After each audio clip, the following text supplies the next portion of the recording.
দেখো বন্ধুরা, আমাদের ঘরের অবস্থা দেখো, পুরো একদম জলে থই থই করছে। দেখো, মানে ফ্ল্যাটে যে এরকম হয় আমার বাবার জন্মে কোনো দিন জানি না যে ফ্ল্যাটে এরকম হয়। একদম রাস্তার ধারে বাড়ি আমাদের। দেখো পুরো কি অবস্থা, একদম সোপা টোপা অবস্থা। দেখো কি অবস্থা। আর আমার দেখো আলমারির এই জামা কাপড়গুলো, জানি না তো ফ্ল্যাটে এরকম হয়, আসলে আমরা তো কুঁড়ে বাড়িতে থাকি না। দেখো পুরো আলমারি এগুলো পুরো একদম ডুবে, আলমারির ভেতরে একদম জল ঢুকে গেছে। আর আমার 35,000 টাকা দামের আলমারি, দেখো আলমারিতে ঢোকেনি কিন্তু পায়াটায় জল।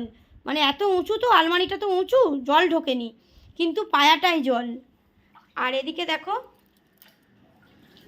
এদিকে দেখো, এদিকে আমার অ্যাটাচিগুলো নিচে ছিল, পুরো জামা কাপড়গুলো এই দেখো কি অবস্থা।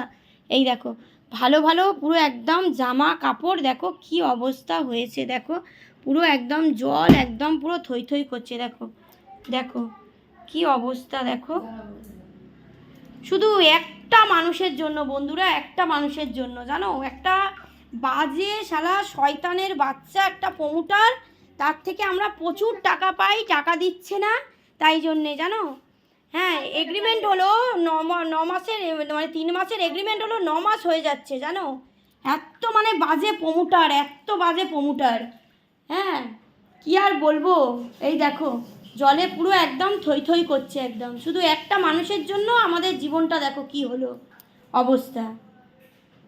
হ্যাঁ, একদম জল দেখো পুরো একদম সব জিনিসপত্র একদম ভাসছে, দেখতেই পাচ্ছ তোমরা। দেখো কি অবস্থা। আজকের এতেই তোমাদের গুড মর্নিং জানালাম। আর কি করব, সকালে উঠে দেখি এরকম অবস্থা। আর কি করব। দেখো বলে না কারুর পৌষ মাস আর কারুর সর্বনাশ। আর যখন আমাদের পৌষ মাস আসবে তখন লোকে ভাববে আহা হা পৌষ মাস চলে এলো, এদের এত আনন্দের দিন চলে এলো। কিন্তু দেখো কি কষ্ট করেছি, বিয়ের আগেও বন্ধুরা কষ্ট করেছি, বিয়ের পরেও কষ্ট করেছি, কষ্ট করে যাচ্ছি বিয়ের পরেও। মানুষ বিয়ের পরে একটু শান্তিতে ঘর সংসার করে, কিন্তু আমার নেই কপালে। দেখো না কি অবস্থা। বিয়ের পরেও কষ্ট করেছি, সেই ভাড়া বাড়ি ভাড়া বাড়ি ভাড়া বাড়ি, আর বিয়ের পরেও সেই ভাড়া বাড়ি। চলো, আর এই দুঃখের সঙ্গে তোমাদের জানালাম, দেখতেই পাচ্ছ মর্নিংটা কি অবস্থা। চলো, টাটা।